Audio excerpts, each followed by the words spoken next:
एक वक्त ऐसा भी था कि समंदर में कोई पेड़ नहीं रहती थी। समंदर में रहने वाली मखलूक को मालूम था कि परियां तमाम जानदार चीज़ों पर निहायत मेहरबान होती हैं। जब इनमें कोई दुख बीमारी या मुसीबत होती है तो वो उनका पूरा पूरा ख्याल रखती हैं।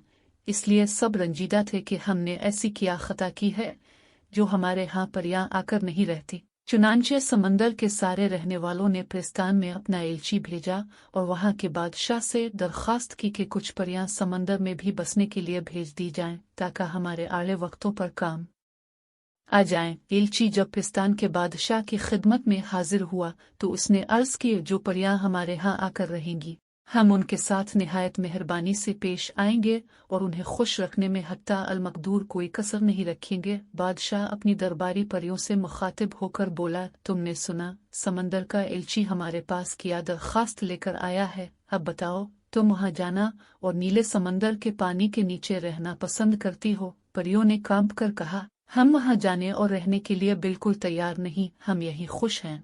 इसके बाद बादशाह ने जंगल की परियों को बुलाया और उनसे पूछा कि समंदर में जाकर रहने में तुम्हारी क्या मर्जी है।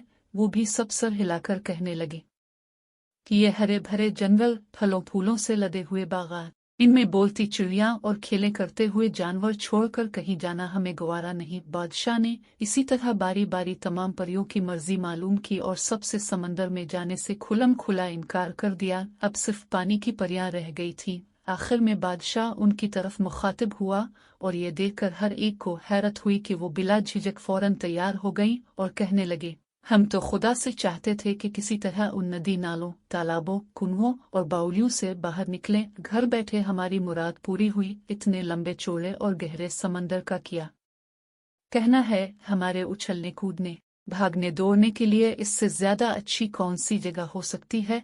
वहाँ हजारों लाखों किस्म की मछलियाँ हैं और मछलियों के अलावा तरह तरह के अजायबात। अब जहाँ जहाँ हम रहते हैं इनमें चंद मछलियों और छोटे छोटे जिनिका जैसे जानवरों के सवा किया रखा है। बड़े से बड़ा दरिया भी हमारे लिए काफी नहीं, जबकि नदी नालों को हम कैद खाने से कम नहीं समझते। हुजूर, हमारी इससे बढ़कर कोई तमन्ना नहीं कि हम समंदर की परियां बन जाएं। हाँ, एक बात का ख्याल रहे कि हम पानी में किस तरह रह सकेंगे। दूसरे, अपने तमाम जिंदगी भर के साथियों को अचानक छोड़ने के ख्याल से दिल दिखना है। हमेशा के लिए हमको उन्हें खुदा हाफिज कहना पड़ेगा और फिर हम अपने प्यारे बादशाह और मलिका की सूरत भी शायद कभी ना देख सके। बादशाह ने कहा, हाँ नहीं, ऐसा नहीं होगा। उन बातों का जरा ख्याल ना करो। जब तुम्हारा दिल चाहे रोजाना रात के वक्त तुम ऊपर आ सकती हो और चांदनी रात में हम में से बाज परियां समंदर के किनारे रेत पर जाकर तुम्हारे साथ खेला कूदा और गाया बजाया करेंगी।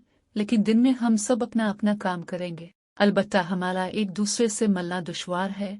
रहा समंदर के अंदर हर वक्त रहना, ये मामूली बात है। मैं तुम्हारी मौजूद सूरत तब्दील कर दूंगा और तुमको पानी में रहने से कोई दिक्कत नहीं उठाना पड़ेगी। पाँव की जगह तुम्हारी मछलियों की सीधों में पैदा हो जाएंगी और फिर तुम समंदर की हर मखलूक की तरह बखूबी तैरा करोगी, बल्कि उनसे भी ज्यादा फुर्ती के साथ। बादशाह की यह तकरीर सुनकर समंदर का एलची भी खुश हो गया कि उनकी अर्ज भी कबूल हो गई और समंदर की नई परियां